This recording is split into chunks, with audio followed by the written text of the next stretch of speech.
मुंबईमध्ये एका वरिष्ठ पोलीस निरीक्षकाने फेरीवाल्याला मारहाण केल्याची घटना घडली आहे। वरिष्ठ पोलीस निरीक्षक परमेश्वर गनामे यांचा फेरीवाल्यांना मारहाण केल्याचा व्हिडिओ व्हायरल झालाय। परमेश्वर गनामे हे डीएन नगर पोलीस स्टेशनचे वरिष्ठ पोलीस निरीक्षक आहेत। या मारहाणीमध्ये एक पोलीस अधिकारी सुद्धा जखमी झाला।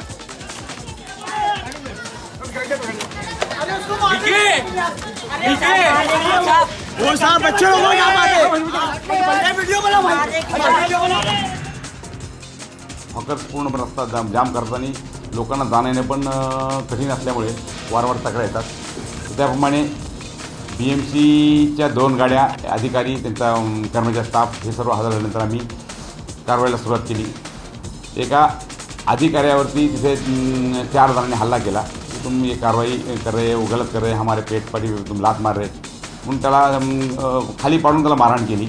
तत्काळ आम्ही जवळ बाजूला उभं होतो। आम्ही त्याला जाऊन सोडवल्यानंतर ते एवढे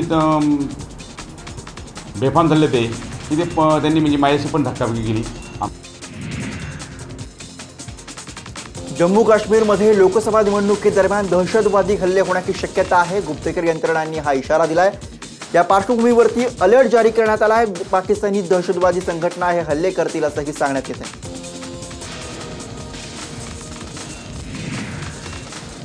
छत्तीसगडच्या कांकेर जिल्ह्यामध्ये नक्षलवाद्यांनी BSFच्या तुकडीवरती हल्ला केला। या चकमकीमध्ये 4 जवान शहीद झालेत।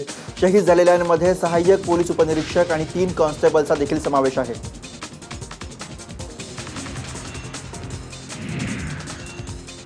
हिंगोलीमध्ये दररोज वाढणाऱ्या तापमानामुळे उष्माघाताची मोठी लाट पसरली आहे। मुख्य चौकासह बस स्थानक, रेल्वे स्टेशन आणि महत्त्वाच्या परिसरामध्ये यामुळे शुकशुकाट पाहायला मिळतोय। तापमानाचा पारा 40शी पार गेल्यामुळे नागरिकांचं आरोग्यही धोक्यात आलंय।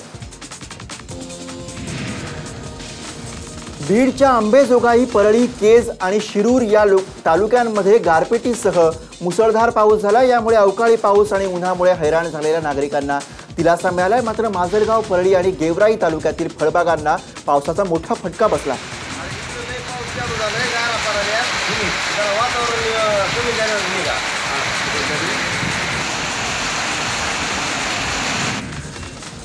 परभणी तालुक्यासह जिंतूर, मानवत, सेलू इथल्या ग्रामीण भागामध्ये पावसाच्या हलक्या सरी कोसळल्या, तर हिस्ती इथे पावसासह गारा पडल्या आहेत। उन्हाळी पिकांना याचा फटका बसण्याचा अंदाज व्यक्त केला जातोय।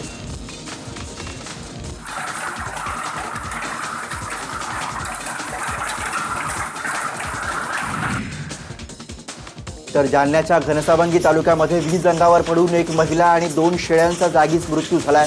अनेक ठिकाणी वादळी वाऱ्यासह अवकाळी पाऊस पडला। शेतामध्ये काम करत असताना सुनीता गंगाराम करे या 35 वर्षीय महिलेच्या अंगावरती वीज पडून त्यांचा दुर्दैवी मृत्यू झाला।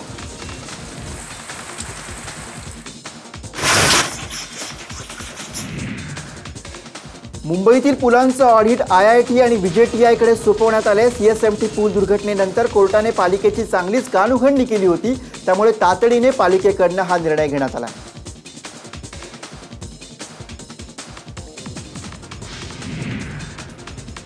बीडमध्ये रेल्वे मार्गासाठी आंदोलन करणाऱ्या 10 आंदोलकांविरोधात बीड जिल्हा सत्र न्यायालयाने अजामीनपात्र अटक वॉरंट काढले, तर प्रत्येकी 4,000चा दंड यावेळी ठोठावण्यात आला। यानंतर विद्यार्थी युवा रेल्वे कृती समितीच्या आंदोलकांनी शहरभर भीक मागून दंडाची रक्कम जमा केली।